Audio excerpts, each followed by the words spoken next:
Hello, everyone, and welcome back to, I guess this is number 2 of our retro Q&As. This is a bit delayed, and I just wanted, before we answer any questions, I would like to thank all of you. As many of you know, my family was in a very tough situation due to some illness this prior week, but I got so many nice messages, so much support, and of course, my dear colleagues and friends at DF gave all their support as well. So I made it through. I just want to thank all of you. Speaking of my colleagues and friends, I have John Linman here. Yes, it's just singular though tonight. So we're Yes. the retro duo as usual. So lots of stuff to go through though. Yes. This should be fun. And I think we'll be back now with a more steady schedule as usual. We usually put out 1 or 2 retro videos per week on the Patreon. Yep. And we're going to try to keep this up. There's, of course, a new DF Retro coming up. Although that might be a little late because I will be off for a week or so soon. So Yes, I was leading up to that. Well. But as you spoiled, yes, it will be maybe a little bit late, but I have some ideas while you're off. I think I'm actually going to be producing a few videos, Yeah. which will not be DF Retro episodes, but they will be affiliated with some stuff we do. Heck So yeah. lots of exciting things happening behind the scenes. Absolutely. And I can't wait. But, my dear friend, we have the Q&A questions for our retro supporters. I say we just jump straight in. We're going to try to do as many as we can. Yeah, as many as we can. And we might even get some help this week. Oh. Some special guest on the retro Q&A. Who knew? But we'll get there. But let's just jump into the first question here. And I'll be looking at my other monitor. So if people are wondering why I look into the ether, it's just I'm looking at another monitor. From Oliver McKenzie. In general, do you think the PS2 or GameCube was more powerful for game rendering? The two systems were very different, and quite often the GameCube version would pull ahead. But some PS2 exclusive titles seem to push effects and visuals that the Cube couldn't achieve. Wow, that's a pretty interesting one. So this actually gets into why I love that generation so much, because every piece of hardware is so unique from one another, and they each have their own strengths and weaknesses. Like, by and large, I would say the GameCube is a slightly more modern piece of hardware and can do some things that you can't do on PS2. It was like the Xbox Series SX thing back in the day, right? It's just a form factor, and the neatness is so yes. In terms of that, it's a beautiful compact box. It's just a wonderful little piece of hardware. Very well. I think it's Nintendo's best engineered console of all time. It's a brilliant, I'll probably agree with you. Brilliant system. And the PS2 is interesting as well. So it's hard to say like whether one is better than the other. There's plenty of games I could see on one that wouldn't be possible on the other, and vice versa. Like, you're not going to see Rogue Squadron 2 looking as it does running on the PS2, I don't think. You could do a facsimile of it, but it's not going to be the same. Just like something like, say, Zone of the Enders 2 from the PS2. I don't think you could really do that so well on the GameCube. No, because the PS2 had all those special like transparency effects, right? For the resolution it puts out, it has a ton of fill rate and bandwidth basically, so you can do a lot with it. But it's all old fixed function style hardware. It can't do any of the more advanced like shader like effects. Like GameCube has the TEV, which can do some pretty nifty stuff with it. So again, not a clear-cut answer. I like them both, but I do think the GameCube has a slight edge overall. I think the GameCube definitely has a slight edge, and you see this on multi-platform games, because you mentioned like Rogue Squadron and stuff, but that was exclusive, so it's kind of like a scenario where it's like maybe wouldn't. But if you look at the Resident Evil 4, that was developed for the GameCube, and then you put it on the PS2, and that version sucks. I mean, it's okay for what it is, I suppose, but I hate it. And that's exactly what I mean. It's where a game designed from the ground up for one machine is not necessarily going to work well on another. And that we've seen this. It's even true. The Xbox is more capable than both of them. But there's PS2 games they tried to port to Xbox that didn't turn out very well on there. It was like Metal Gear and Silent Hill were famously on there, and that's missing some stuff. But it was interesting because sometimes you'd see like a unique approach. Like the Xbox got like Reckless, for instance, which was a gorgeous game, amazing effects for the time, but it was 30 frames per second. when they brought it to GameCube and PS2, I think it was GameCube as well, at least PS2, it obviously lost a lot of the visual effects, but they instead doubled the frame rate to 60. So you get a less impressive looking game, but it ran smoother. So it's kind of like they leaned into what the systems were good at, basically. And it's kind of the same with Splinter Cell. Like Splinter Cell exists on GameCube and PS2, but it doesn't look anything like the Xbox version. So, but yeah, that's kind of that question in a nutshell. Yeah, just to pull one more though, like that's not even part of the question, but if you're gonna see an example that's really impressive from Xbox to PS2, Outrun 2 SP is very impressive for what it is. Oh yeah, that's a perfect example. Yeah, that's incredible. Yeah, absolutely incredible, and I'm sure we'll see that on DF Retro eventually.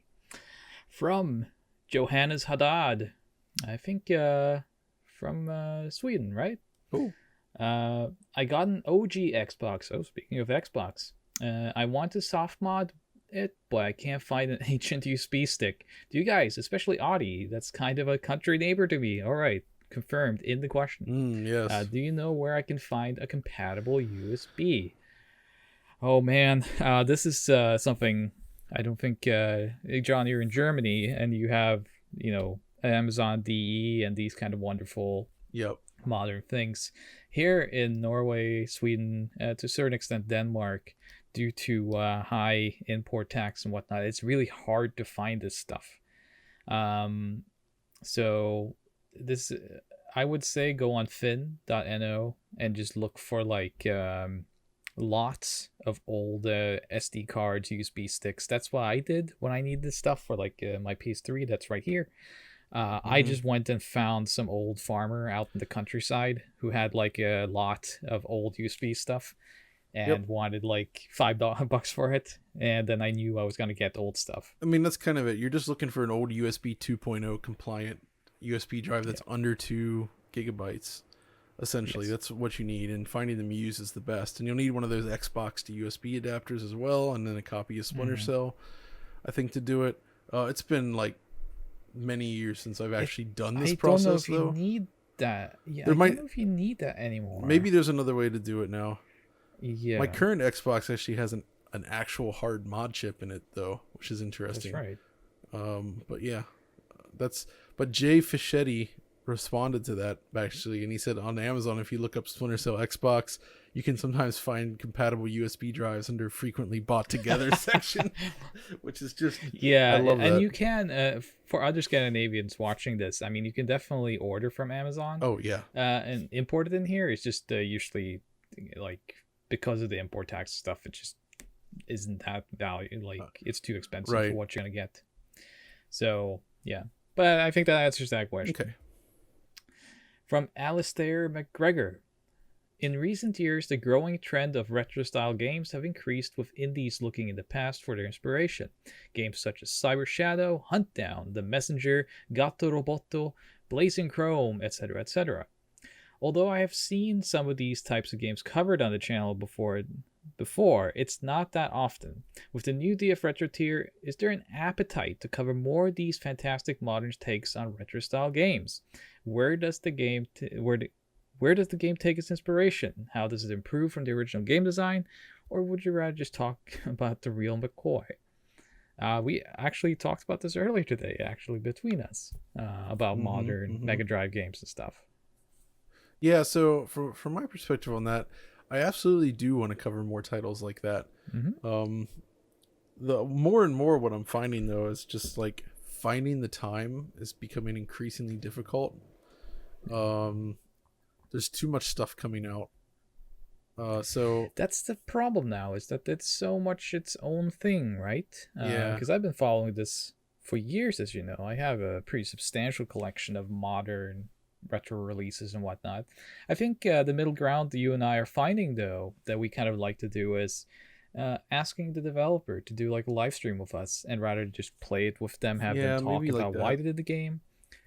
I think the story behind the game comes out more naturally doing that than you and I sitting and producing a video that, it's interesting, but you get the same information plus, I more think with a live I think stream. for me, if I play something, and I like it a lot, that's one thing. But if I like Mhm. really fall in love with it to the point where I'm like still, I can tell if I like it enough where I'm like I have to make a video on this, I will do Okay. it.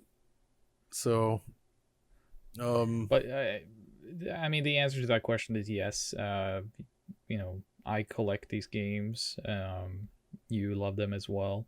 It's always fun to look at it, and I mean, people like Danilo is a good friend of oh ours. yeah, So when he puts out stuff, absolutely, we have no reason not to look at this. But expect more live streams also just to supplement it at least. If we don't have time, then we do have time for a live stream. it's just for me, I'm still in this weird position, like stuff like Cyber Shadow, like I still want to play it, but I'm just hanging on hope for a physical version, and somehow just Oh, I finished I have it a on hard Game I have a Pass. hard time committing to it, Yeah, yeah. unless I don't know, it's a weird thing. When I got my console, the Series X, I got Game Pass with it, and the first night I actually played through all of Cyber Shadow on Game Pass. So that's very good. I have some issues with it though, but it's a good game. Cool. All right. Anyway, Yeah. Todd Weitzel, what platform has your favorite cartridge shape and size? Ooh, I like this question. Your favorite cartridge size and shape, John. Let's do it. um, I mean, there's something about Japanese Mega Drive games when I just see that cartridge that gets me very excited. Uh, But so but they're see, I flawed. agree with you, But but it's not a single form factor though. what do you mean? I mean, there's different shapes and sizes even for the Japanese Mega Drive games in some cases early on. I mean, yeah, but it's pretty rare. Like 99% of the games released are one shape. Yeah, I suppose so. I was trying to think of a system where it's just like it's Oh, only one I shape. didn't think that was part of the criteria. No, maybe not. I mean, I'm being unfair to you. I mean, if it was a Famicom situation, then that's much different. Yeah, because like, I mean, Mega Okay, Drive, I'll it's. accept Mega Drive. But then, I'll how accept Mega about Drive. I could say maybe Neo Geo, just because it's beefy. I like those big beefy cartridges. Yeah, I mean that's a real man's cartridge, right? It's like the I mean Hungry Man that's a cartridge. double fister. You can't put that game into a console without using both hands. Um, you know, there's so many, but I have to be a little bit unoriginal and say that I actually think the N64 has like this quintessential look of a game They're cartridge. very nice. I agree. Yeah, and now more so than ever, I love them because I think I said this on another episode of something. I went on Etsy and I bought these end labels because Oh you can yeah, buy that's right. like the entire console's library, PAL and NTSC, for like $10. So I just bought both regions, $20 sent to me, and now I have end labels on all my cartridges, and it actually looks beautiful. I'll put a picture here of it.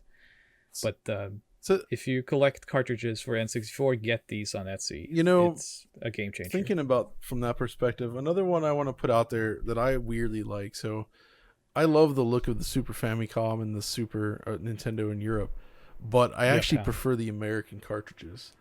Part of it's nostalgia. Like I Yeah. love just seeing them. Like it takes me right back. But functionally, like one, they have really nice end labels. They're nice beefy cartridges that you can. They have those little dust covers and like Mhm. Super NES cartridges are the kind of cartridge I don't mind having a loose copy of, and it's one of the few, Yeah, same. right, where I can NES totally too. somehow it just works for me in a way that it doesn't really for a lot of others. And NES, yeah, I would also say, but I think it's end labels. I think it really comes down to that because you can put them in a shelf and see end labels.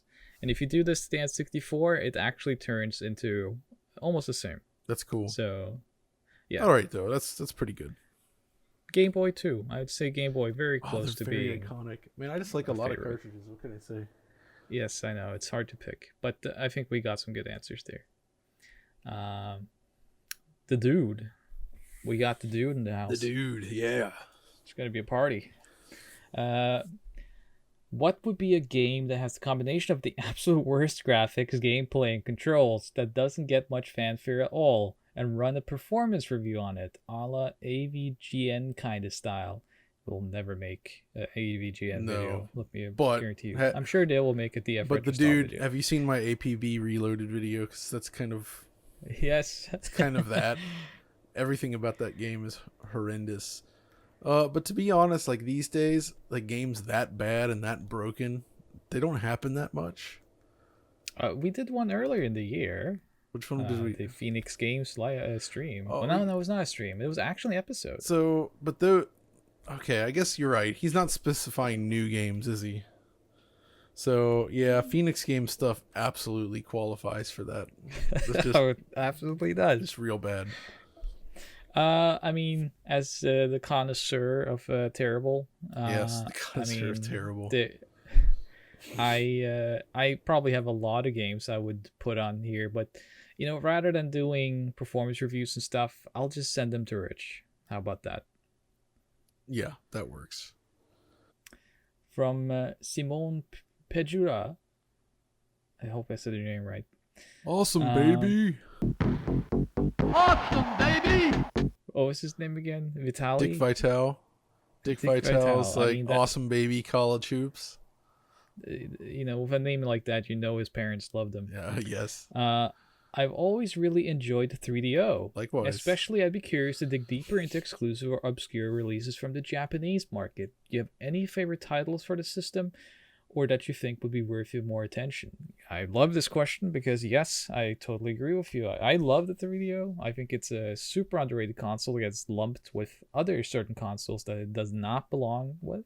I agree. Because the 3DO was a huge success in Japan. It was a big success in Korea. And it almost, tons I'd of argue it exclusive almost succeeded in the US. It was Yes, just eventually it did gain traction. the price really killed it though. The beginning price. Yeah. And there's reason for that happening though. They expected more competition from a manufacturer standpoint, and that didn't happen. Yeah. But to answer the question, oh yeah, totally. We will do lots of 3DO stuff. Come winter, I guess. But I collect a lot of Japanese 3DO games. I know you also have quite a few. I do. For favorites, just off the top of my head, Royal Pro Wrestling is a Natsume developed 2D wrestling game. Okay. That's very good for the system. It's based on a champion wrestler from Taito, so it's like a kind of spin-off of this, as well as Yu Yu Hakusho. It's not as good as the Treasure game No. that's on Mega Drive, but it's another pretty cool 2D fighter on the system. So it doesn't do 2D as well as I wanted to. Somehow the 3DO just no, the 3DO is not great at 2D. That's one of its flaws. But when you get a good one though, it's beautiful. I love it. Any suggestion from your end when it comes to Japanese? From the 3DO Japanese games? side, I mean, we look at it together, but I'm still totally fascinated with Dr. Hauser, just because Dr. Hauser because was it's like a Riversoft. yeah, it's very much like a Alone in the Dark style survival horror game, but it's like Alone in the Dark mixed with the Note. yeah, there you go. That's really interesting. I was amused to see stuff like Pyramid Intruder, which is a port of the other Pyramid game from the Laser Active. I'm blanking on the name of the original. Yeah, it's what was the name of that? I'll put it on screen. I think you also, I have it, but I kind of recall you and I playing it. But you have Doraemon. Yeah, Doraemon. 3DO, do you know? And that is a very interesting 2D game because it looks very much like the cartoon. Like, it's gorgeous. So yeah, there's lots of interesting stuff, and I think you and I will definitely do a deep dive into 3DO. And you have that beautifully RGB modded one. That's right. Which I still need to get mine done. Robert F. Hi, John Naughty. I've had bad luck with optical drives on various PC engines and Saturns over the years. Analog is releasing the PC Engine FPGA clone sometime.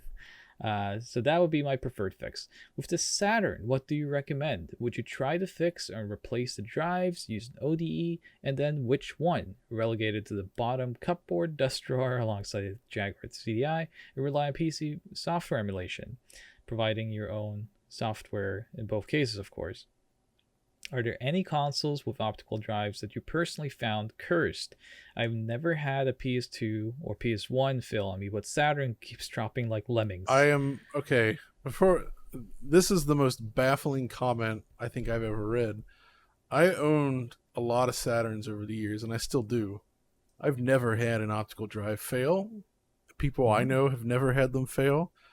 Not to say that they don't, because obviously they certainly can and they do, but it seemed really uncommon to me. So I'm genuinely shocked to hear that because PS1 drives, good They lord, fail all the those time. things are the worst. I've been through so many of them. You Like have to like start stacking them on the I have side, a upside down. You have to stroke I it have three an actual times. You have to drawer like full of just beg it to work. lasers that I've pulled from Yeah. systems. Most of them dead.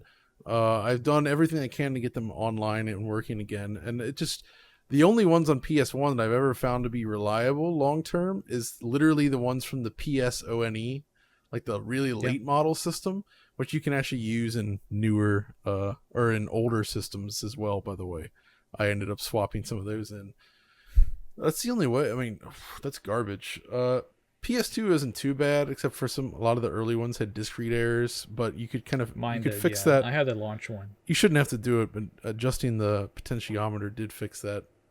Hmm. But it's kind of a pain, and not really. You shouldn't have to do it, but so I don't know, man.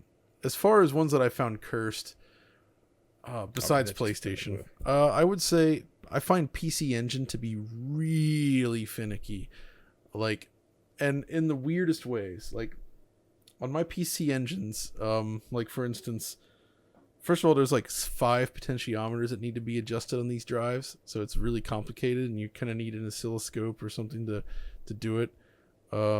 Which I did with the help of a friend actually. The problem is like these things are so sensitive. Like for instance, I didn't realize. So mine has an issue sometimes reading music tracks that are on the very edge of the disc. Uh, I didn't realize this until I finished Ease 4 this year, because I played through the entire game on my PC Engine. That's a long RPG, action RPG, right? Not a single Hmm. problem. Get to the last room before the final boss, the music starts skipping and just cuts out. And I'm like, what's going on? And I start looking into it and it's like, oh, it's because it's a music track on the very edge of the disc. And so I had to Yeah. actually get in there and tweak it, and I managed to fix it. So that's fine. And then I found, oh, one track on the Gradius 2 disc doesn't read correctly. But if I Oh. use a burned copy, it's fine. I don't know why. But depending on how you adjust it, like it's very sensitive and annoying, and I've had to deal with them failing, and sometimes on the this is on duos, by the way, but on regular PC Engine CD-ROM units, like those things, they need to be greased up regularly, and this isn't even getting into the stuff like capacitors, which are just garbage on these things. But I find the PC Engine really frustrating. I would also say I've had a lot of bad luck over the years with 3DO. Like currently, my 3DO is in good shape, but on the FZ1s, first of all, I found that the little worm, no, not the worm gear, it's the little it's just a regular little plastic gear in there, mounted on Hmm. one of the metal rails. Those things love to crack. And I've had issues with that. Obviously, I've had issues with the lasers as well, giving out. It's been a pain to keep up with those, and but I never got into the Jaguar CD, so I don't know. I mean, they seem Yeah, awful, well, but that didn't work basically out of the box, so but for the so most as far part. as recommendations goes, like for the Saturn, people have said like the satiator, and there's other solutions like mode and various others. And yeah, I mean all that stuff seems good. For me though, I only like the ODE. I like ODEs, but I like them primarily for work purposes, Yeah. uh, which is awesome. But when it comes to actually playing the game, I gotta use my original disc. Depends for me. So when it comes to cursed ones, obviously PS1, I'd Yeah. definitely throw the CDI into the fire there, though. Like the CDIs love to break, It's and interesting. even like compatibility with later games can be spotty. It's just a absolute terrible setup. Yeah, that CDI is a tough one to say though because there's like There's like 200 plus 1,000 or models. 1,000 different. There's so many models and so many manufacturers. Like it all just it varies so heavily. Yeah, but I've had bad luck with it. You have one of those But Magnavox ones, right?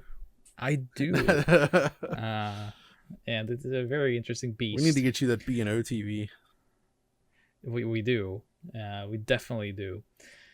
For my recommendations, I will say, I definitely like Mode a lot because I like the design of like the interface a lot Right. on their Terranians products. And I'm someone that, like, as John knows, like I make my own front ends and stuff, and I like making systems and, you know, clean things up and love that stuff. So yeah, I'd say probably that's my suggestion. If you have a PS1 though, X Station all the way. Ice more butts. He's back. Yes. Now we can get the party started. I just beat Iron Storm on Saturn this week. That would be a week ago by this recording time. Do you guys have any favorite retro strategy games? I try not to get too bummed that Daisen Ryako seems to have turned into waifu Uh, bait.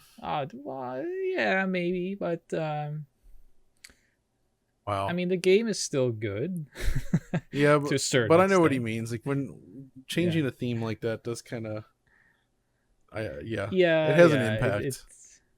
it certainly does. So okay, favorite retro strategy games. This is a I'll go first because my answer will be very short. But this is something where I didn't play that much strategy games. Never played. I mean, I played Red Alert quite a bit because it was just like a game that everyone played. So I like that obviously. But I was much more into strategic RPG, if anything, like from like tactical games and whatnot. So I I can't really answer this question because nothing comes to mind. It's not my favorite genre, but there are strategy games I really enjoy. So if I think about it long enough, I will be like, oh man, I love that game. It's a, But off the top of my head right now, I can't I think. But mean, I know you I'm have a lot more. not that many. I mean, I love Dragon Hmm. Force on Sega Saturn. Oh I think yeah, that's a see, really, okay, so really, already. that's a really good one. Um, but fundamentally, I didn't actually play that many strategy games on consoles. I mean, I during the '90s, I actually did enjoy strategy games in the PC. Mhm. Weirdly enough, but I don't know. Are you familiar with the short-lived genre of extraction titles? Because I was a big extraction guy. Distraction. Can you give Strategy put it in action. context? So it started with a game from the 3DO company called Uprising, Oh, and I know Uprising. Activision continued it with Battlezone, where they Okay. revived the long dead IP and Mm. created genuinely like these games are. It's a first-person game, but it's a strategy game, like a real-time strategy Oh. game. So you're building stuff, you're getting resources. The difference is that instead of a mouse cursor overhead, you actually are in first person controlling a trooper. You can commandeer Oh. vehicles, so you're like actually out in the field. So you're managing stuff while playing an action game. And I just found this stuff like so engaging and awesome. I played so much of these games back in the day, and uh, it's weird because it feels like it came and went and it just gone. And the only comparable title that exists, and it's not as good because the mission design is repetitive, but it's still good, is Brutal Legend from Double Fine, which Oh kind yeah. of is like the ghost of extraction titles where it's a character action game instead of a first person shooter, but the basic it is you still play it like an action game, but you have control over armies and stuff like that. But so yeah, it's Now that I think about it, I have two yeah, games. go for it. So one that I really played a lot on a DOS computer at my friend's Mm-hmm. place was Dune 2. Dune 2 I loved. And we Oh played yeah, that from all the Westwood. time. Yeah, and I think there was a Mega Drive port of that, but I've never I've played never the Mega tried it. Drive version. So if it's good, then let me know. The other one though, it's not so much strategy, maybe it's more like a board game, but Asterix on PlayStation 1 has a strategy element to it between stages. Oh, okay. And I really like that. It's like Risk more so though, but there is strategy to it, so I'll include it. Oh, I will. Just because I want to talk about I Asterix. also want to quickly mention Herzog Zwei on Sega Genesis / Mega Yes. Drive, Yeah, which is a yeah, really yeah. early attempt at sort of an RTS style game, and that actually has action elements as well. So it's kind of like an early Straction title.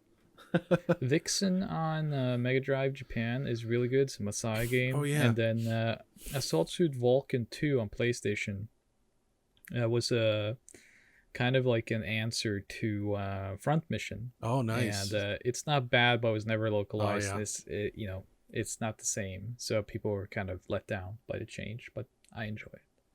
So yeah, got a lot of stuff there, but yeah, strategy games, man.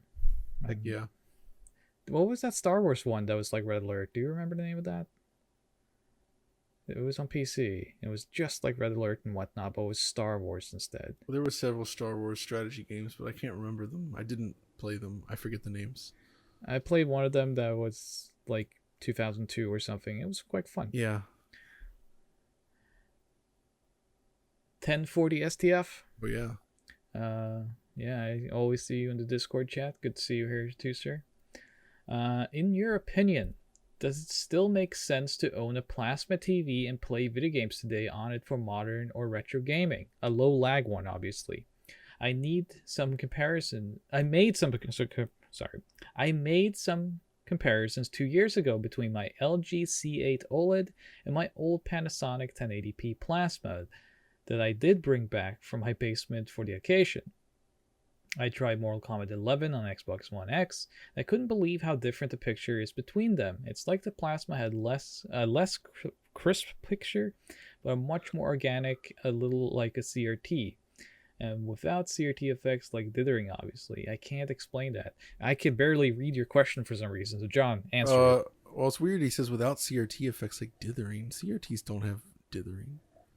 In fact, plasma does. That's actually the one issue I have with plasma is the PWM noise, where you kind of get this. If you look close, in sort of like darker areas of the picture, you see sort of like a sparkling, grainy effect on plasmas, which I never liked, but it's not a big deal from a distance. But yeah, plasmas. I was a plasma enthusiast from 2006 until 2016, so for 10 years, and I owned multiple plasmas. I still have second generation Pioneer plasma here, or the Pioneer Kuro plasma. Yeah. It's awesome. I like these things. I do prefer the OLED now at this point, mainly, the higher resolutions and the higher brightness is great, but also motion handling, thanks to black frame insertion on the CX and up, it's now better than plasma, which is awesome. But there is something I love about the plasma display as well. I agree. Like, it's not quite CRT, because CRT, it's still a fixed pixel display. Plasmas are, but they use phosphors. So it does have that slightly softer look that you'd expect from a CRT. And it's like this weird middle ground. And yeah, they were a lifesaver during the era of really bad LCDs. Like, LCDs are a lot better today. I still don't love them, but they've come so far.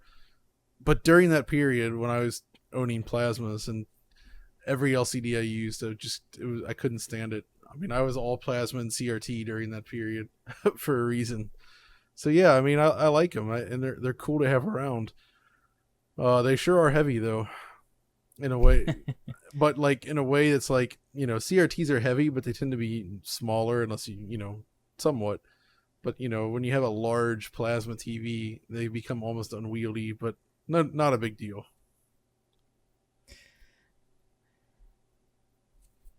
Adam Lee. Hi, John Naughty. How does the N64 Digital compare to the Ultra HDMI? Is the difference worth an upgrade? John, we have the N64 Digital, yeah, but we don't have an Ultra HDMI out to do testing.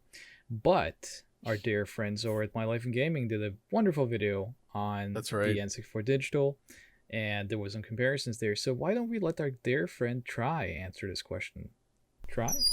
Hey everyone, when John and Adi call for help, ain't no one got time for shaving or proper camera setup. So I apologize for this.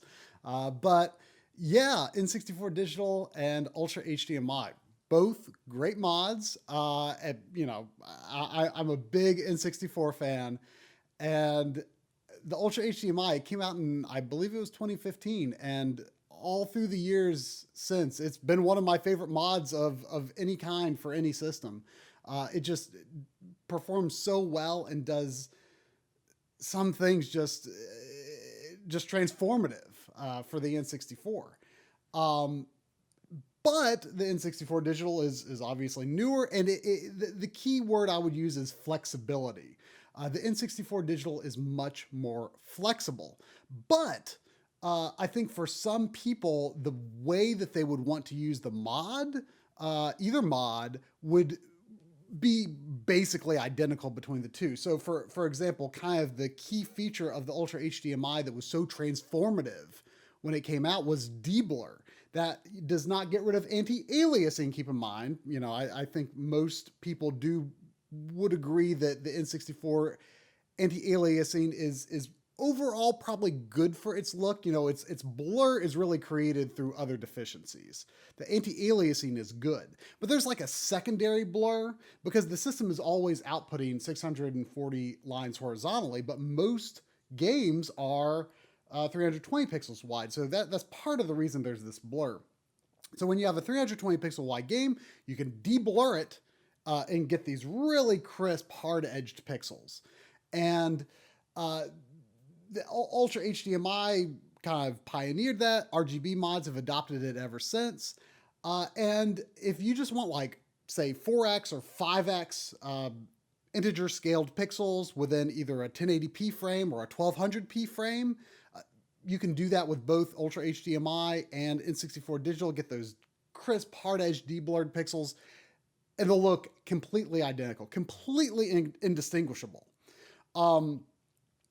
But if you say wanted to do like a 4.5x or 4.235x, some just random tiny, tiny increments with this polyphase scaler that the N64 Digital has, you can do that, and it has interpolation. It has really nice interpolation that lets you get those really fine-tuned scales. If you want to, a lot of N64 games use different amounts of letterboxing. So if you want to fill the top to bottom with the pixels for any given game, you can do that. And if you're using an EverDrive, it has a game ID feature that lets it remember per game like how you had it sized.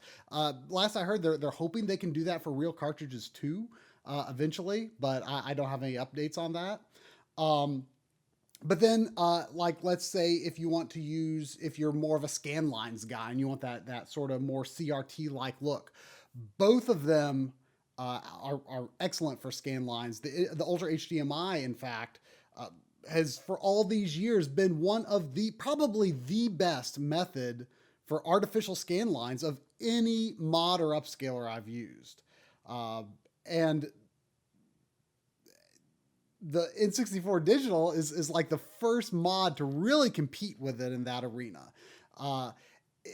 It's got the N64 Digital has a vertical scan lines have been added, so they aren't really for like you might think of like vertical scan lines. Oh, is that for like a Tate mode or something like that? But no, they just add these sort of these extra teeth to the scan lines that kind of gives it more of like a consumer CRT look, which is really cool.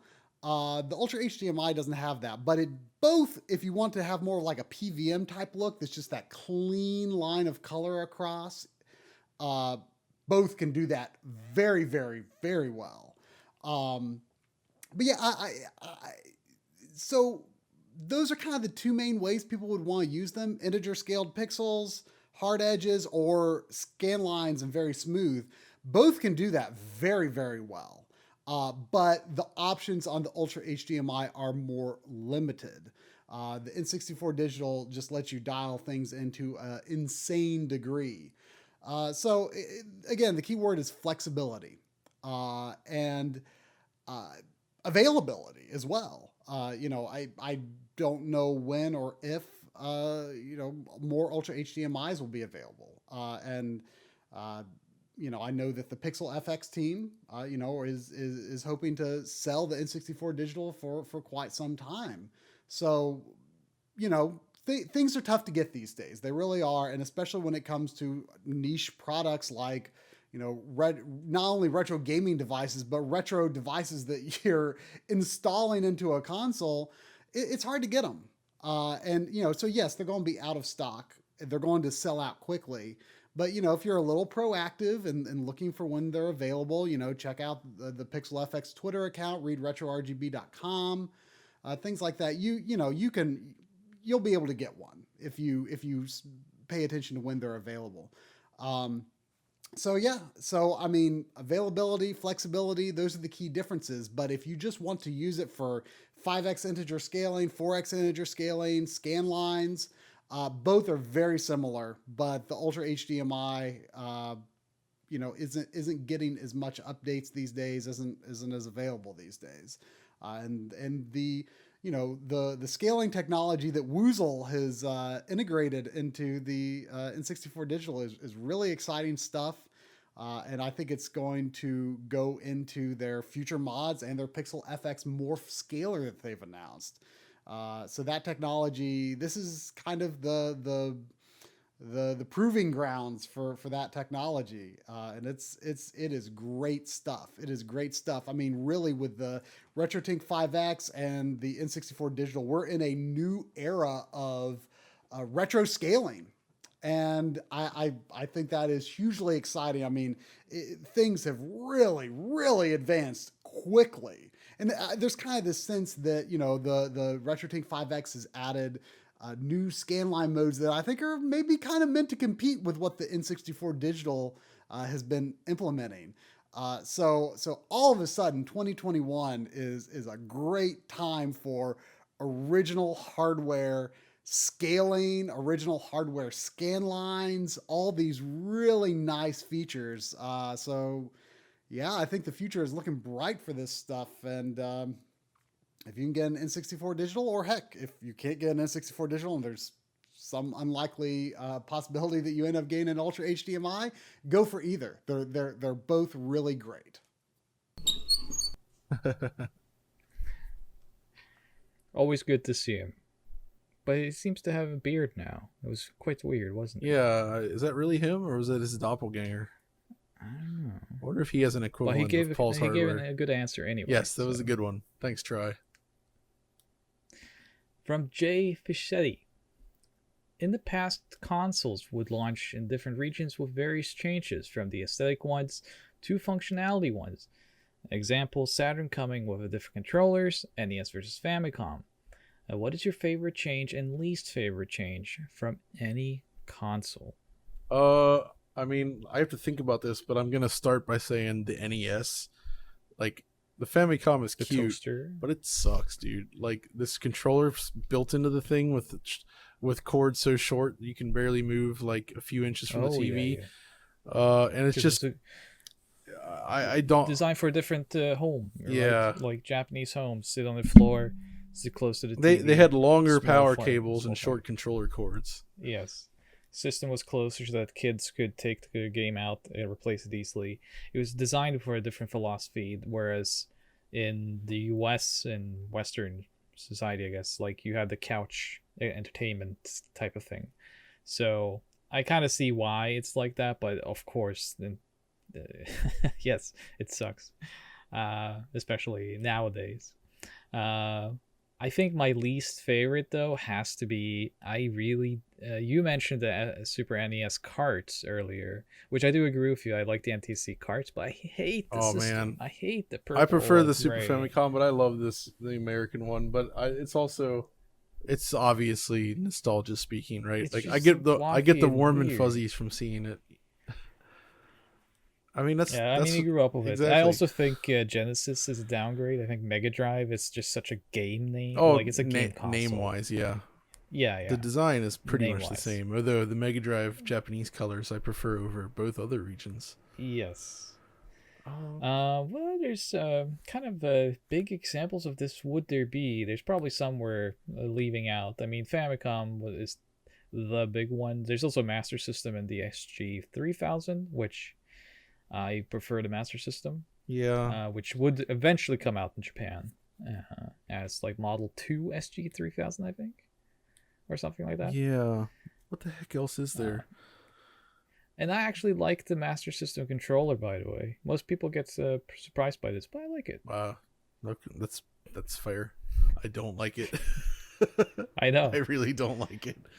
Oh, I know how Um, much you don't like it. it's man, just looking around. Yeah, because I feel like I have like in front of me, I should have consoles that are like obviously screaming at me like this change you don't like. But Oh, I'll tell you a small change that I don't like was for Dreamcast when they brought it over. They made that little transparent part above the power light like oh a yeah, solid gray yeah, color, that's right. which is fine, but it looks less nice. Not a big thing though. PC as we're TurboGrafx. TurboGrafx is a big one. I don't actually like the TurboGrafx change, No, neither do I. It just but doesn't. at least they kept the Duo design. They changed a couple colors, Yeah, but it's the same design as the Japanese one, and the Duo is an awesome looking system. So I can't really say anything negative about that. Was there anything else that changed in a bad way? Could be something, right?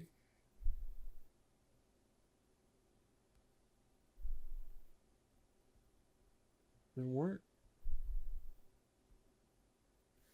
Man, there weren't really that many. There's not that many times that happened, right? Where they enacted a not big change. Like really. they usually keep the design. Yeah, I mean it was more of a thing with Nintendo in the 80s and 90s, but by the N64, it's all basically the same. So, but for me, I definitely do not like the changes made to the SNES. Like, I I prefer don't my I buttons with color. I don't And blame you, yeah, but I do I still like the American one, and I like how it has convex and concave buttons for A, B, X, and Y. I think that's a nice little touch. I think any console that makes use of cardboard rather than plastic shells, though, it's always a bad choice. Oh, for the game Yeah, packages. for the actual game boxes, like Were there any that actually changed when they came out? I mean, I would no, argue that no, Genesis cases and European Mega Drive cases are actually cheaper. Like the quality of yeah, the plastic is reduced compared to Japanese games. There is a noticeable yes. difference in the case quality, but other than that, I mean, whatever. That's kind of our answers, I guess. Yeah. Joe Esposito. Greetings, gentlemen. Don't steal David Hazuki's gimmick. What are your three favorite arcade games Hmm. of all time to play in person, as in playing them at the arcade? Games that just can't replicate the same anywhere else. As an example, one of mine is the fantastic Silent Scope series. My reading comprehension is just slowly dwindling as we go down the list here. No, oh man. I mean, all of Sega's full body Yeah. experiences from Hang On, Outrun, Afterburner. Yeah. That was gonna be my first thing is, and you can name any of those where just like Yeah, when you sit in all of that them. cabinet, that giant moving cabinet, and you're just going around, and they're all often rather different, but it makes such a difference. Like Outrun played in the cabinet is so good. Uh, It's or so something good. like Galaxy Force 2 is just insane. It's like this gigantic Yeah. thing that moves all over the place. But even the newer, 18 Truck Wheeler is yeah, crazy. Jurassic Park is another awesome. one I like to play in the arcade, even though it's not as nearly as big of a thing. But I think Hydro Thunder. There's something about the Yeah, way the yeah. seat and the steering wheel works and feels that makes it feel very special in the arcade that you don't get it Yeah. at home. You just feel the engine in a big way, and I really like that. Also, Sega's version of Star Wars Episode One Pod Racer Episode 1 Racer, Yes, that was where it has and it actually mimics the pod design with the 2 levers that you yeah. pull, and that feels incredible to play. They had that at the theater back in the day for me, and I used to play it before we go and see like movies. Oh, what about? And Oh, go ahead. Sorry. in the episode Super Star Wars, we also mentioned Star Yeah, Wars Arcade, exactly. which is another one where it's like so much fun. What about Brave Firefighters? Oh yes, I yes, that one. we used to have that What at was the arcade. It was awesome. There was there was an arcade game where you had like a sword that's like motion controls, and Oh, I forget what that is. that one was fun. I forget what it's called. It's Demon something, I think. Um, and yeah, I mean, this answer basically boils down to full body experience. When I lived in Yeah, Brazil, the mall used to have Daytona too, and I that know. was That's so one of much fun. That cabinet, that's one of my favorite arcade games ever, right there. yeah, Yeah, so good. anything And I used to play it all the anything time. full body experience. What about like or the Holosseum, Oh, which it was there's an arcade back in Cincinnati, run by Jesse, who's a kind of a friend of ours, who he actually had a Holosseum machine there. I'd hope it's still there. I haven't been back to the hometown for a year and a half now, thanks to the pandemic. But the hologram fighter yeah, game. there's two. There was Yeah, the it's fighting game, and then there was the like the the weird time traveling thing. right. It's Um, it's not great, but those are it's fascinating. no, but it's so interesting. I mean, it's like AR 30 years ago.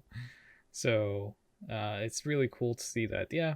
I mean, full body experiences cuz you could do ports of like if you say like The Simpsons stuff like that, then it's like, yeah, but I had You good can do that times at playing home. Brawlers on the Super Nintendo and Okay, whatnot. also So, another so there's two other ones that come to mind that I did play. I used to play a lot at Dave and Buster's. They had that I don't even remember the name. It might have just been Mech Warrior, but it was essentially these giant pods you would get into, and it was like a Mech Warrior style game, and you're like inside this you literally get in and you close the door and you get this like huge like sort of setup, and it's like controlling a giant mech and you fight against everybody else.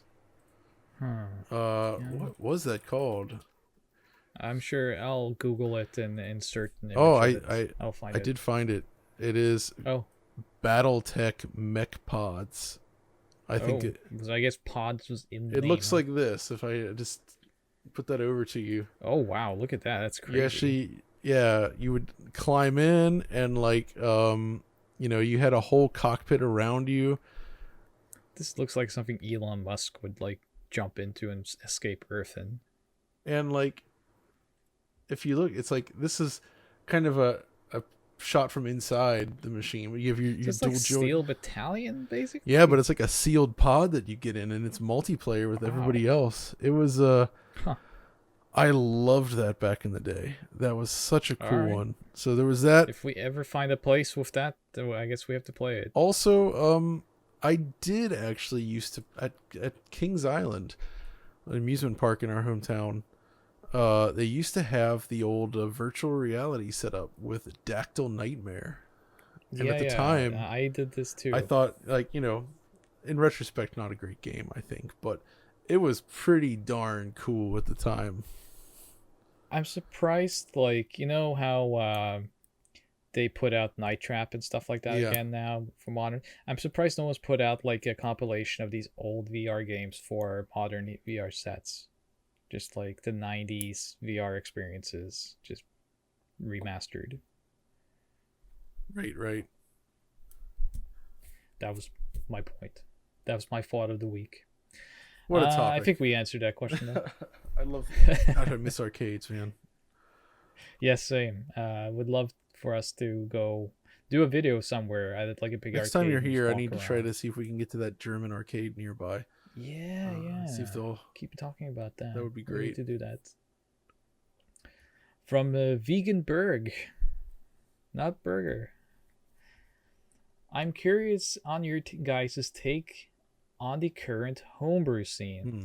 I used to be a big retro collector, but got bored and sold all of it because there were not many new games being made.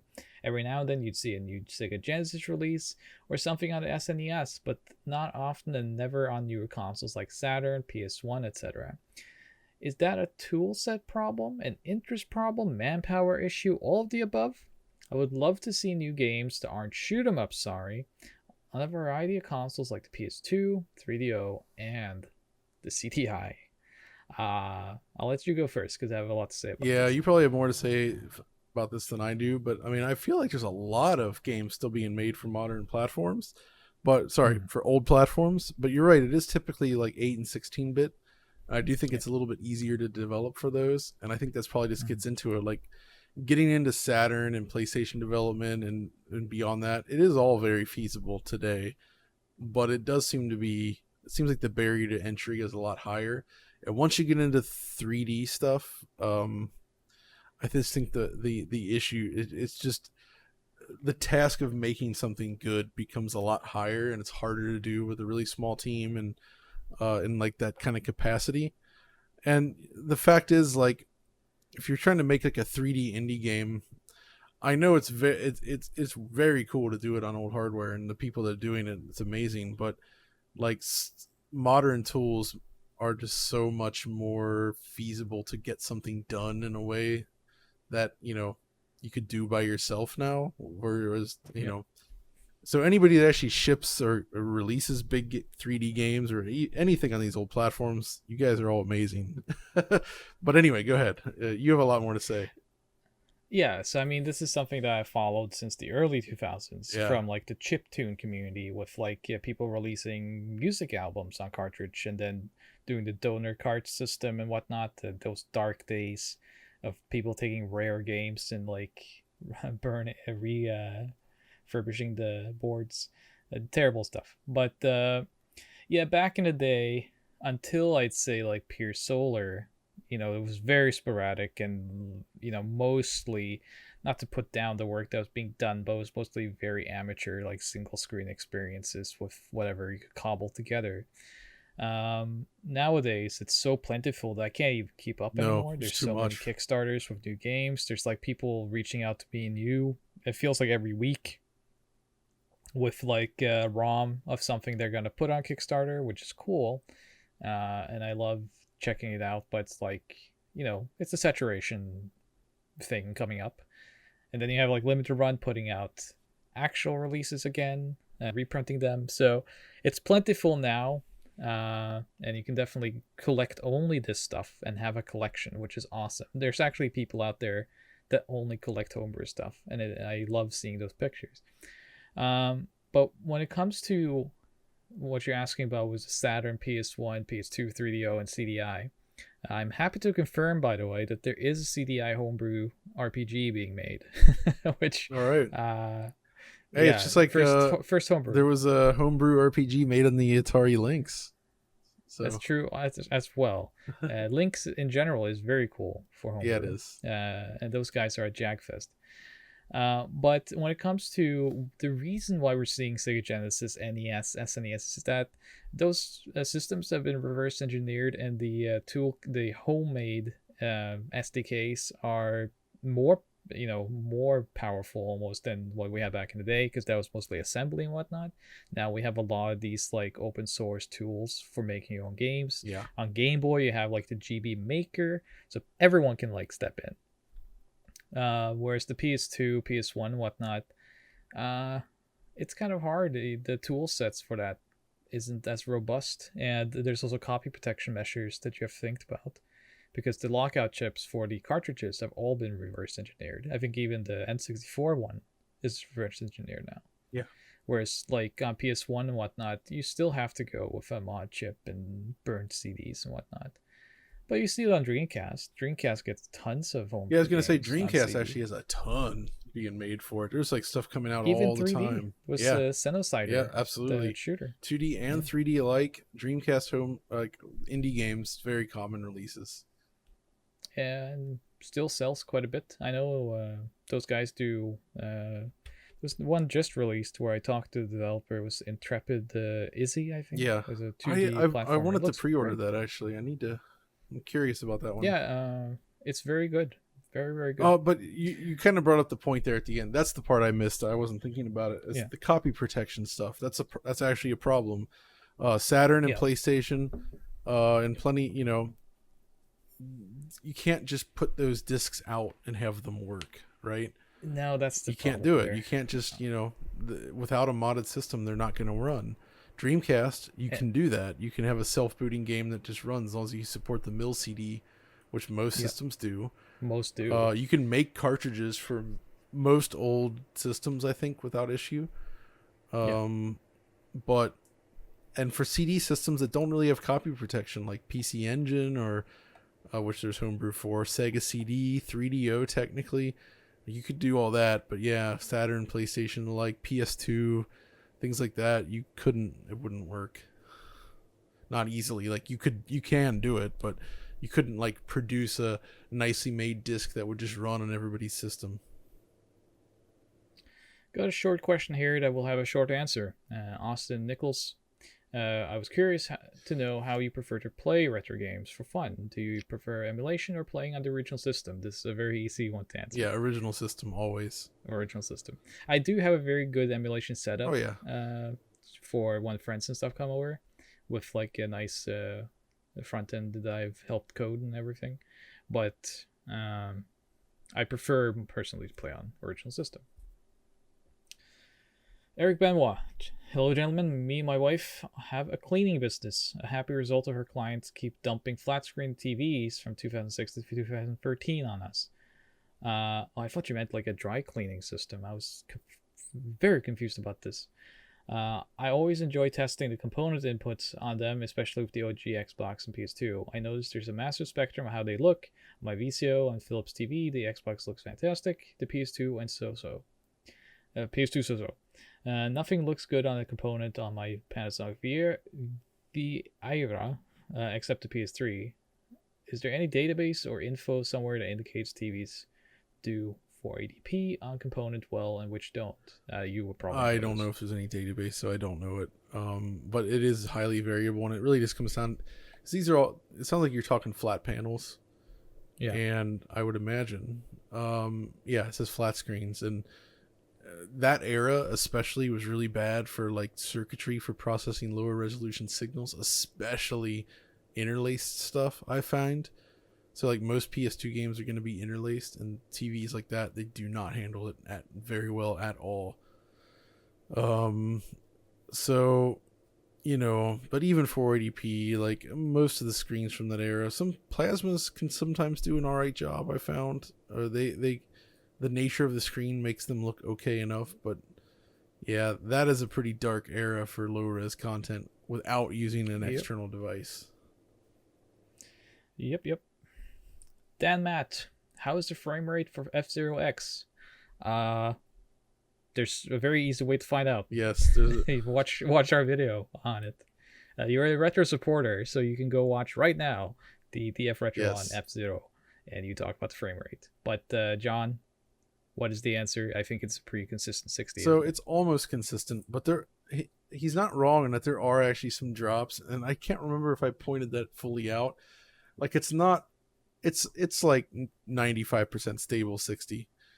Some of the busier tracks can definitely drop a few frames here and there, but by and large, it's actually quite stable.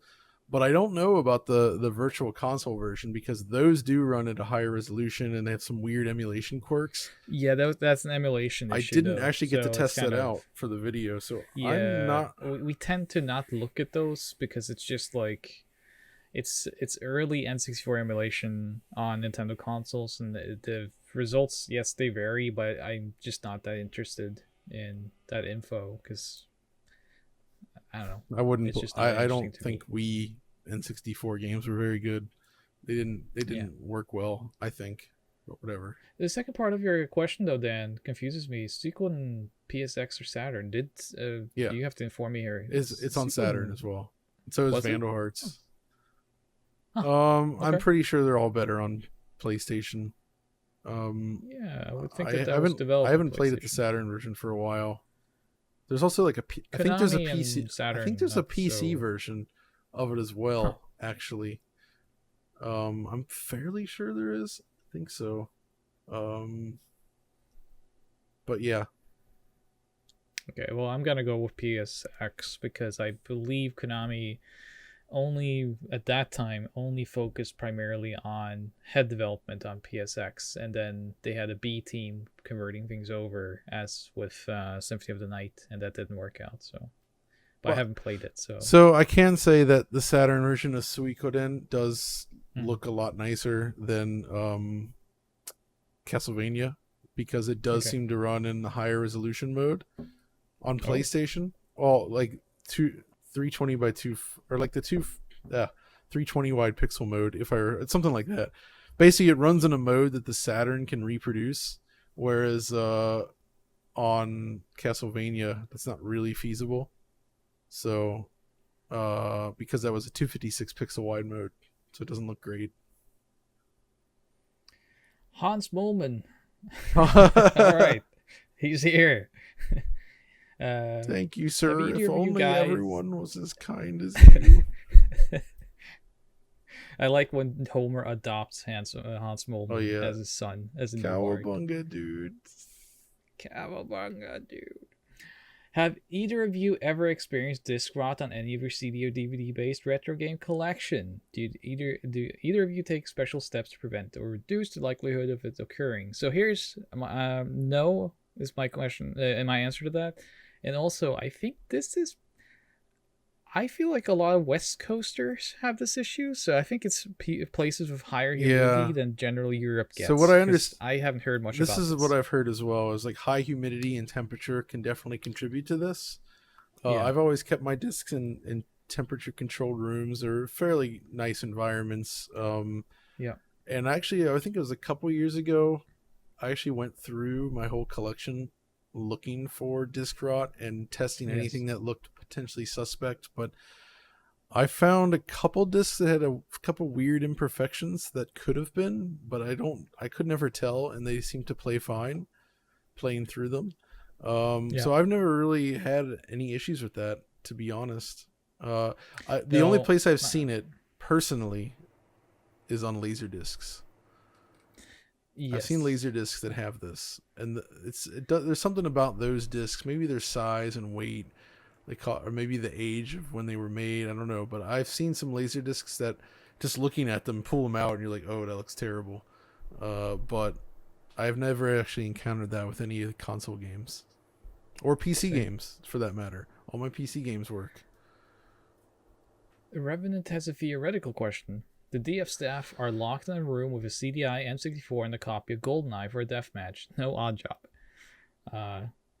The match timer is set to 30 minutes. The winner of the match gets to leave. The losers must immediately do a 24-hour stream of CDI playthroughs with intensive frame rate testing. Who is making it out of the room, and what do you do to make sure it's you? My prediction. First of all, it would come down to Alex and I. We could one of us is gonna win. Richard is definitely not gonna win. Tom, he probably wouldn't be. I would make sure I'd lose. Tom might not be in the match because I don't know if he would make it on time. Will, Will is really good at first person shooters. But I don't know how his skill level is with the N64 pad, so he might struggle there. I think, would lose intentionally because you do want to be locked in a room with a CDI. Yes, I would want to play. So CDI. you would absolutely you would just put the controller rocket down. launcher to the floor, straight up. So I think it would come down to Alex and I. I would suicide with Richard to make sure he would be there with me. Yes. So, So I guess the answer would be that John and Alex would make sure that they get out, and I would make sure Richard would be there with me. Dog type. Is there a console you feel is most cozy to you? You mean like snuggling with it? No, I know what he means. Like creates that it's like a sense of just warmth and just, you feel comfort and happy with the console. I mean, when I was a kid, in the weekends they snuggle up with a blanket and I play Game Boy, so I would say the Game Boy. You know what? I'm going to say Game Boy as well. There's something about the Game Boy. I just have warm memories of it, just kind of like sitting in my own little space, warm and huddled up in winter and playing like Game Boy games. It's such an intimate gaming experience. It's You for know, me 'cause it's though. just you and the It's game. split between Game Boy and Super NES. To be honest, there's something about coming Yeah. back to the Super NES. Like even though I'm more of a Sega guy usually, like there's something very comforting about the Super NES that I can't explain. I love it. I also had very good memories of like being up late and just discovering games on the Oh C64, sure. just sitting and like putting different discs in. So, but I'd say Game Boy. Mark Scully, watching DF Retro has reignited my love for retro gaming. Thanks, guys. Well, I'm Right. very happy to hear Thank that. you. Off the back of John's love for CRT TVs, I bought a Sony Trinitron to use with my N64, PS1, original Xbox, and more. I'm using RGB SCART cables with the TV, but I'm unsure how to best to manage all the cables. Is there a switch or something else you'd recommend? You are the man for this, because man, cable management and John Lindman, they go together well. Yeah. Personally, I would first recommend. I love the G SCART series of switchers for Yes. SCART cables specifically. I use one. I love it. I could not be without it. But thankfully, there are other options, and you can actually find some of these on Retro RGB, where he has a nice shootout of all the different SCART switches out there. If you're in Europe, like the Hydras, for instance, are pretty easy to get a hold of. They come from Poland, I believe. There's the SCA 101 switchers, which are really really cool. There's even stuff like the Bandridge SCART selectors, which I had one of those before I had the G SCART. But the reason I like G SCART, especially, and some of these other ones, is that it's all automatic, where you just hook everything up to it, connect it to your TV, and it just auto senses which console's on, so you don't have to fiddle with anything for that. So I use that, and I also have a G Comp, which is for component cables, and it works the same way. So I really recommend looking into that type of switcher, because that's the easiest way to actually get nice hassle-free video switching without losing quality. Don't just get a no-name SCART switcher or something, honestly, if you care about picture quality anyway. And yeah, some of these are not cheap products, I would say, but it's worth it. Cardinal Whale has a question that I can answer. Any particular Oh, yeah. ROM hacks that you like or that impress you in general? I love ROM hacks. Yes, you do. I like to put them on cartridge and collect them as well. So my go-to answer for that is always Metroid Rogue Dawn, which is an incredible hack that changes Metroid into a brand new game and does Metroid almost as well as the originals. A friend of mine from back in the MagFest days and whatnot, Chris Lincoln, he was the developer of Course of Mysteries, I think it was called, like the Castlevania hacks. He did one called the Holy Relics recently, which is like insane. He completely reverse engineered the Castlevania 1 and like makes incredible ROM hacks. So shout out to him because he was a pioneer in the field. And then I really enjoy ROM hacks that just improve a lot of stuff. Like there's the Double Dragon 3, the Rosetta Stone. You have like a hack there that makes it a little bit easier, more balanced, so it kind of makes it more fun. There's so many good ROM hacks, but I generally prefer that they try to do something new with the games. There was one I showed off in GameStack when I wrote the bootleg episodes. Oh yeah. Or episode. God, that was There was what an episode. ROM hack. Yes. There were some people that looked like us in there. I'm really surprised. Yeah. But there was a Aladdin bootleg, which from Hummer Team, John's favorite developer, and someone hacked. I think his name is Jabu. He hacked a new sound engine from the Capcom Disney games into that game, cleaned up the graphics so it looks very close to the Super Nintendo original, but it's an NES game. So stuff like this. But ROM hacks, man. I used to fiddle with that stuff all the time myself, and I still keep up with it. I send John lots of ROM hack links over the weeks. It's like, hey, check this out. And I still maintain that I want to do some sort of episode or something, kind of pointing out impressive ROM hacks. A DF Retro play, I think. Yeah, that would be cool. Doing something I'd be like into that.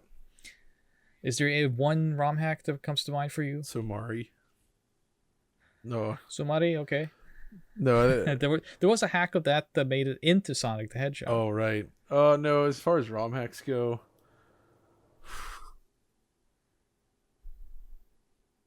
you like the MSU1 stuff. Yeah, that's probably my favorite stuff. Yeah. But yeah, no, I'm not. Oh, what about the Super Mario World widescreen thing recently? I really, basically, Yes, that I would totally I would counts. say what I like is my favorite stuff is stuff that enhances the original experience in smart ways. Mm-hmm. But I can also appreciate some of the other things, like obviously we just talked about it, but like the F-Zero final, and some of the other F-Zero hacks are really cool. Stuff like that is neat, and but yeah, you're the expert when it comes to ROM hacks. So we should do a DFR play where you pick your favorite ROM hacks. Impressive. Pick the coolest ones anyway. Maybe not your favorite, but the best ones that impress. Yeah, on My Life in Gaming, usually when I'm a guest now, I have my own gimmick, and we do blind bags, and I tend to fill the blind bags up with ROM hacks. So I think we should do that for DF Retro as well, where I just put a blind bag of experiences for you to go through on your EverDrive. That would be fun. So something like that. But yeah, there's many we can talk about, and you'll see them on that DF Retro play that we just announced. Make our way through here. Ibrahim, good news. A well-funded and ethically sound foundation has awarded you both with a sizable grant to curate the world's first DF Retro arcade. What bespoke... we kind of answered this already, I guess. But what bespoke experiences would you find there, and which games would you soundly crush the competition in?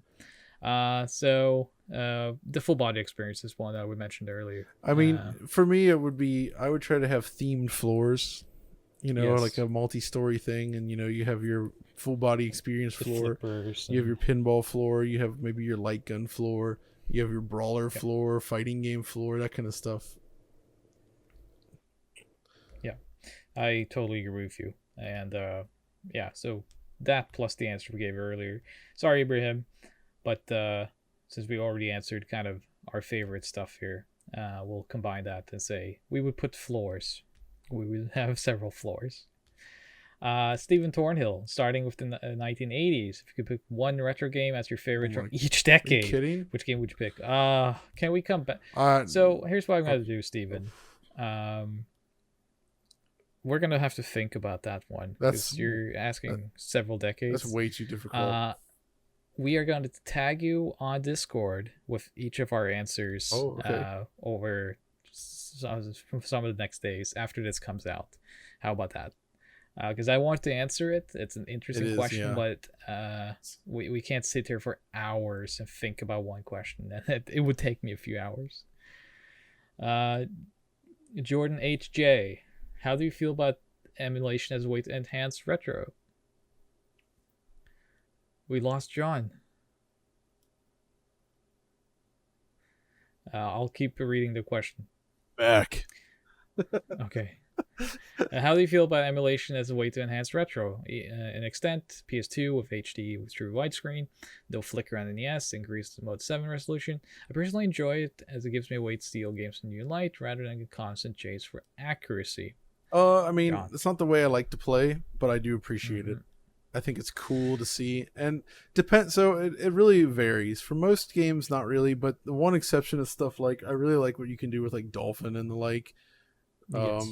Even though I still kind of enjoy going back to the original hardware, like just capturing for the F-Zero video, like playing the Dolphin enhanced version of F-Zero GX on there.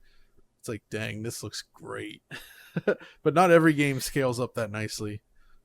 Yeah, I tend to find when people do like the widescreen stuff, it's too hacked in. It's like it works on like screenshots, and then I actually play. It's like too many areas. It's like, oh, this clips. Have you ever played ultra wide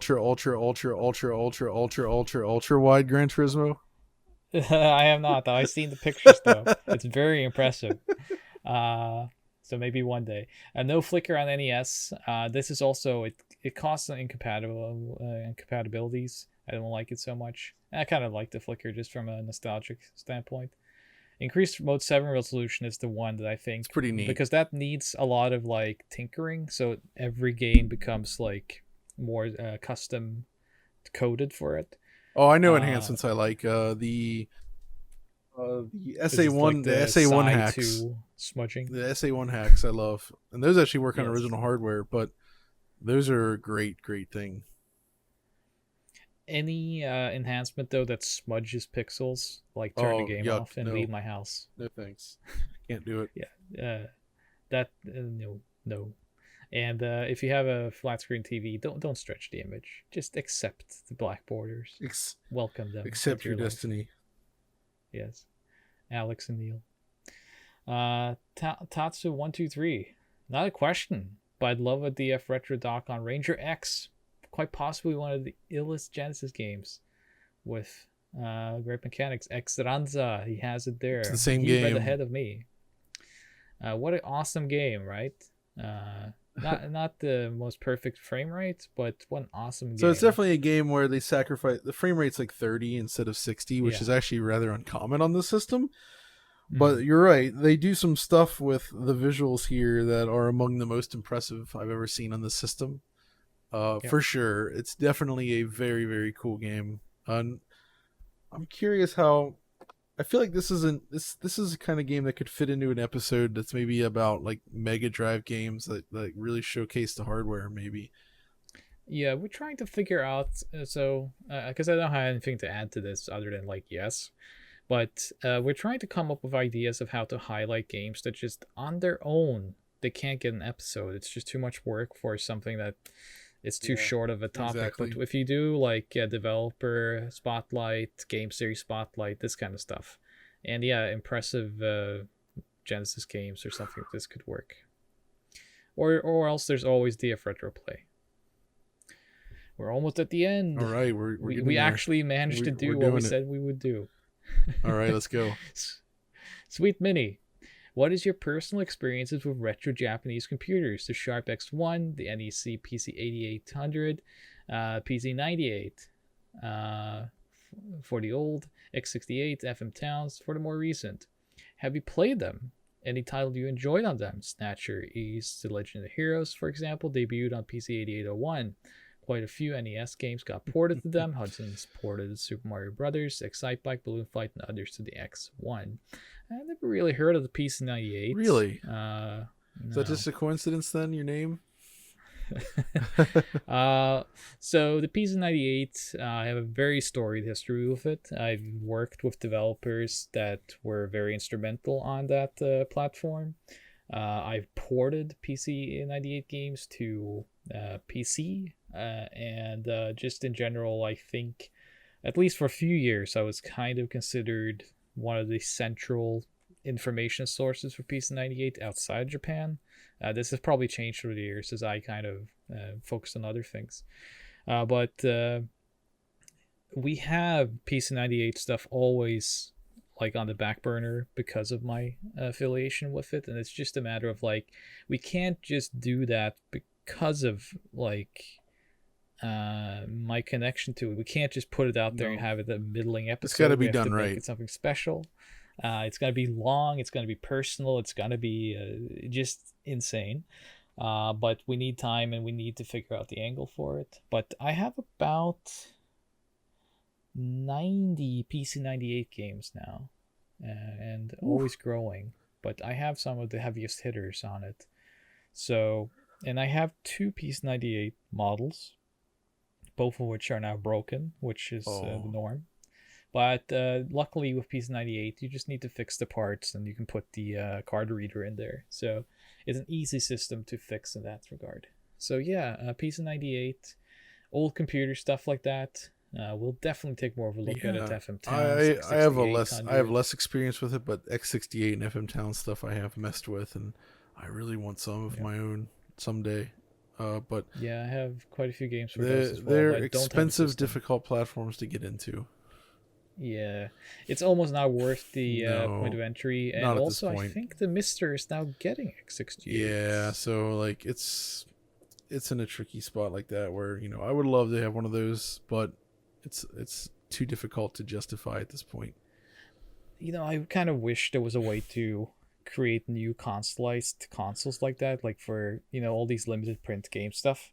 Like do research and make like a x68 consoleized new modern hardware that can run the floppies, and or like it can run floppies plus some sort of USB device or whatever to like sell the games again. Like make old platforms new again and make it available for everyone. Like that, I think that's.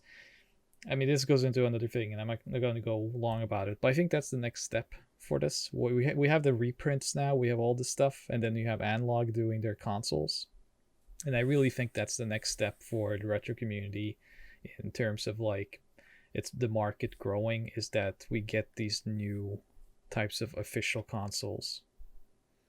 Yeah. Yep. That would be cool. Second last question. All right, we're almost there. Ville Wikström. Ville Wikström says, "Hi, and thanks for all the great content.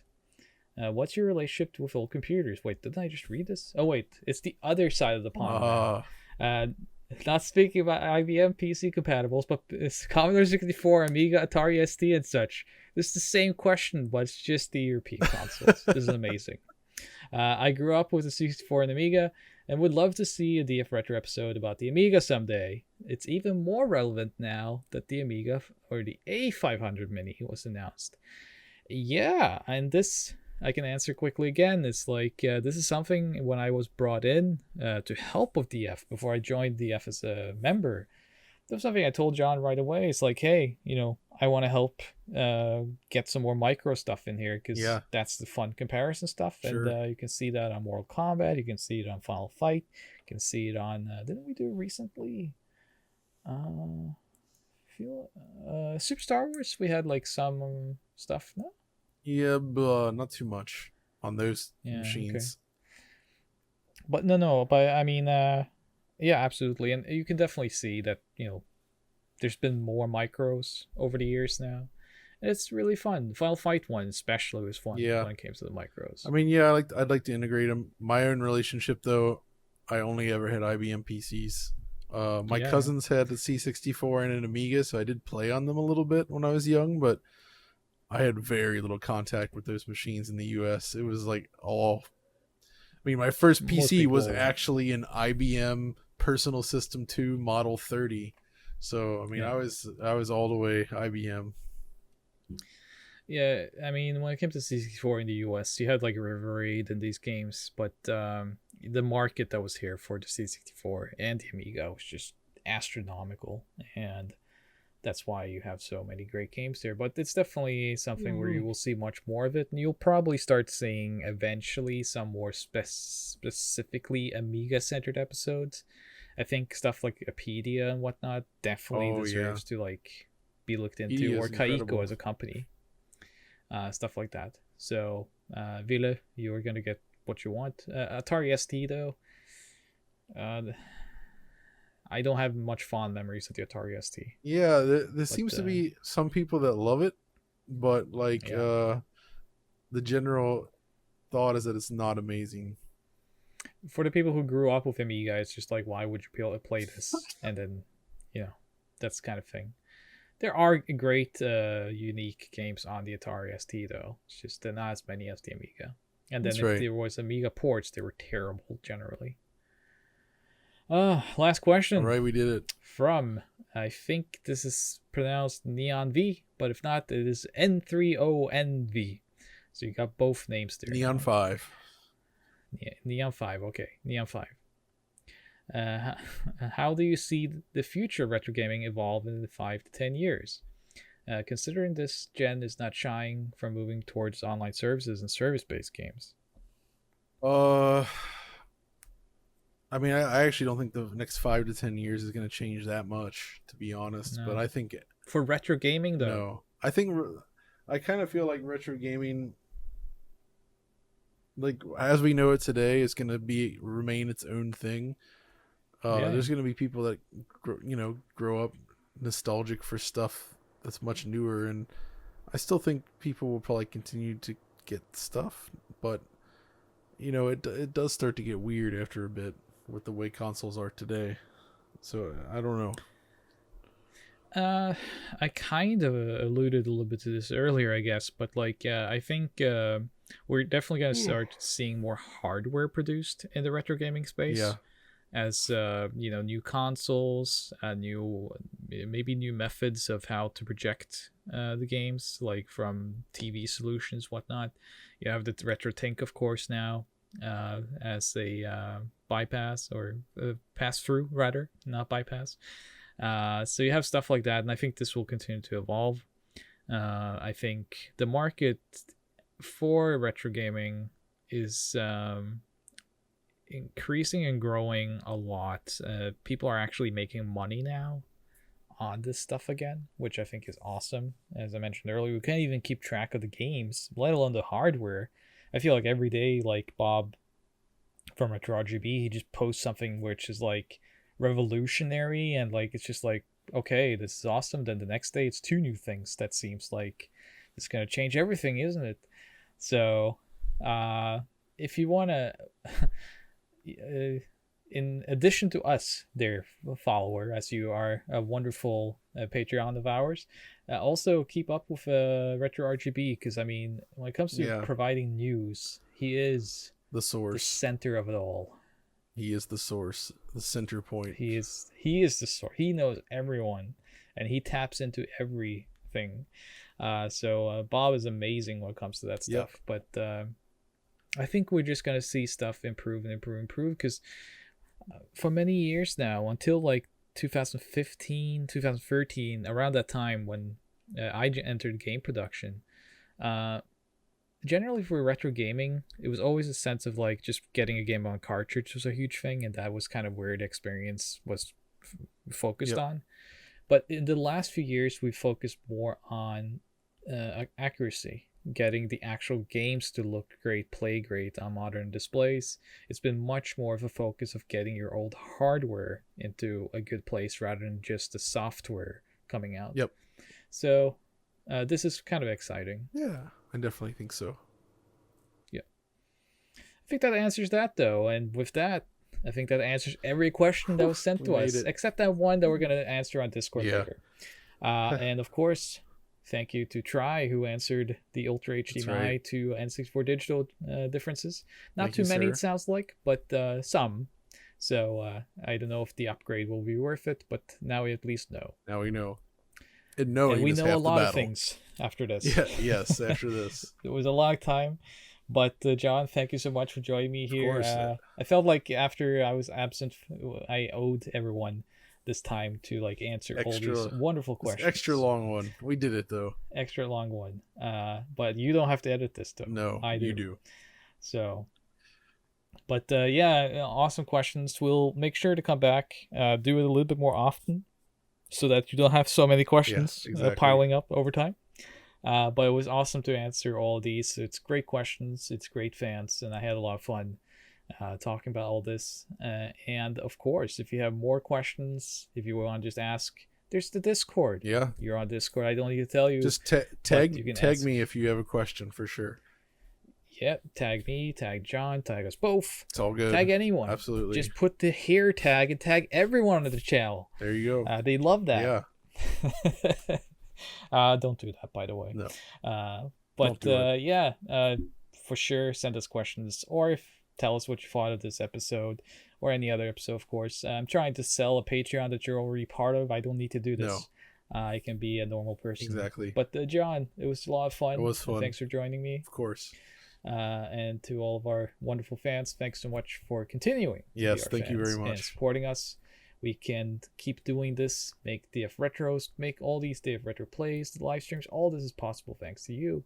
So I just wanted to actually thank you for that. This is not a shill. It's just I really love being part of all this, and you all made it possible. But I think that's it for today, John. It is. Just ring the bell for instant. Yes, he's. Oh, sorry. Wait, I don't have to do that. But it's not here. They already get it instantly from Patreon.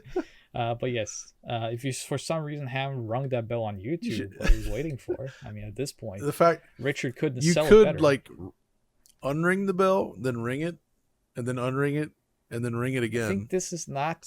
I feel like this is going to screw up some algorithms. Actually, wait, no, don't do that. Don't do that. It's bad. It's a good thing Richard never watches these videos. If you did watch And this with video, that, Rich, though- you should post in the Slack chat and say, "Hey, I Yes. saw what you guys said."